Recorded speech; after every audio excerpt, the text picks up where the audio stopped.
Okay, so this without form and void is this chaotic, and it's a hard thing to get a grip on, you know, what exactly this means. But I can give you another kind of example of how you would experience the formless chaos of potential in your own lives, and even how the order that you currently inhabit can dissolve into that. And you know, in Dante's Inferno, when he outlined the levels of hell, so Dante was trying to get to the bottom of what constituted evil, really, in this representation.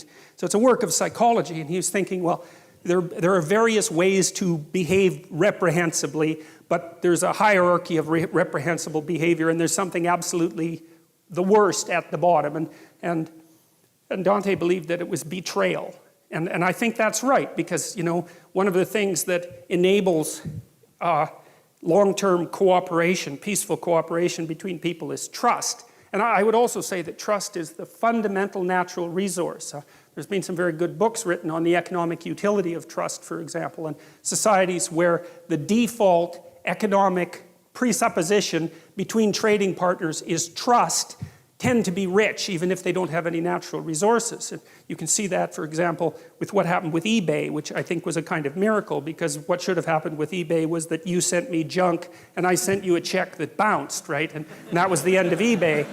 But, right, exactly. But that isn't what happened. Like the default transaction on eBay was so honest that the brokers, you could hire brokers to begin with. I can't remember what they were called exactly, but you could pay someone a fee so that they would guarantee the transaction. So, you know, you wouldn't send me junk and I'd actually send you a payment, and we'd pay 10% for someone to guarantee that. The default trade was so honest that those things vanished right away. And so that meant that all this frozen capital, roughly speaking, which were all the junk that people had lying around that someone else might want, instantly became money. And the only reason that worked was because people trusted one another. And so trust is an unbelievably powerful economic force, maybe the most powerful economic force. Anyways, if you have a relationship with someone, it's predicated on trust. And part of the reason for that is that trust is what enables us to look at each other without running away screaming. And what I mean by that is that if I trust you, then I don't have to take into account how complicated you are, because you're horribly complicated. You know, I think chimpanzee full of snakes, that's what a human being is. And as long as you'll do what you say you'll do, then I can take you at your word, and your word simplifies you, and you can take me at my word, and my word simplifies you, and then we can act like we understand each other even though we don't. But then if that trust is betrayed, then all the snakes come forth very, very rapidly. And so all of you, I suspect, have been betrayed one way or another. And so what happens, if you're in a relationship with someone and you trust them, then you make certain assumptions about the past, and you make certain assumptions about the present, and you make certain assumptions about the future. And everything's stable, and so you're standing on solid ground. And the chaos, it's like you're standing on thin ice. The chaos is hidden. The shark beneath the waves isn't there. You're safe. You're in the lifeboat.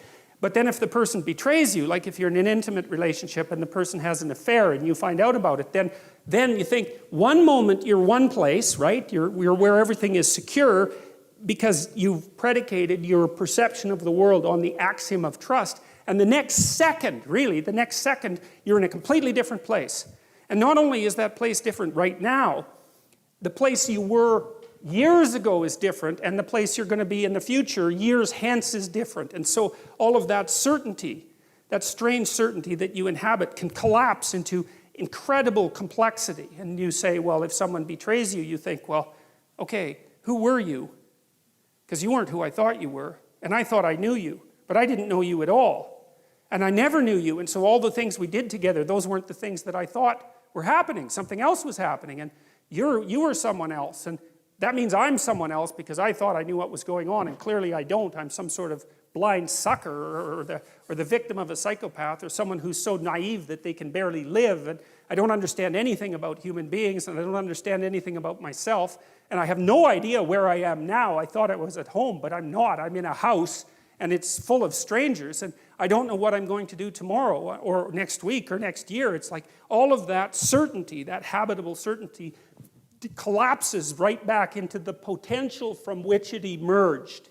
And that's a terrifying thing. That's a journey to the underworld from a mythological perspective. And that is really something worth knowing. Because, you know, journeys to the underworld are extraordinarily common in mythological stories. And, you know, like the Hobbit going out to find the Smaug, the dragon, and get the gold is a journey into the underworld. And journeys to the underworld happen all the time. And modern people don't understand what the underworld is, except that we've all been there. And we go there all the time. And we go there every time the solidity and stability of the world that we've erected, at least partly through our speech, is shattered because, well, some sort of snake appears. That's another way of thinking about it, and it's a really good way of thinking about it because, you know, no matter how carefully you construct the little habitable area that's around you, there's always something you didn't take into account, and there's always something that can pop up its head and do you in and make you aware of your mortality and age you for that matter, or even kill you. And that's the permanent situation of life, which is part of the reason why I think the story of Adam and Eve, for example, is archetypal. It's because we do inhabit walled gardens, right? Because a walled garden is half structure, society, and half nature. That's what a walled garden is. And a walled garden is a place of paradise and warmth and love and sustenance, but it's also the place where something can pop up at any moment and knock you out of it. And I think part of the reason that that story exists at the beginning of this collection of books is because it explains the eternal situation of human beings. We're always in that situation. We're in a walled garden, or we bloody well hope we are. But there's always a snake. And then it's even worse, because if there is a snake, we're exactly the sort of creatures who are going to do nothing but go and interact with that snake the second that we can manage it. You know, it's definitely the case that if you want a human being to muck around with something, the best thing to do is to tell them not ever to do it, have anything to do with it, which is, of course, something you know if you have teenagers or even children, or if you know anything about yourself or your partner. So these stories are trying to express what you might describe as an unchanging, transcendent reality. You know, it's something like what's common across all human experience across all time. And that's what Jung essentially meant by an archetype. And you could say, well, you know, we tend to think that what we see with our senses is real.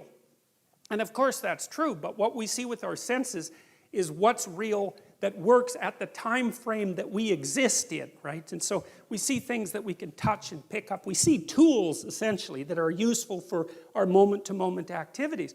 We don't see the structures of eternity, especially not the abstract structures of eternity. We have to imagine those with our imagination. Well, and that's partly what these stories are doing. They're saying, well, there's forms of stability that transcend our capacity to observe, which is hardly surprising. We know that if we're scientists, right? Because we're always abstracting out things that we can't immediately observe.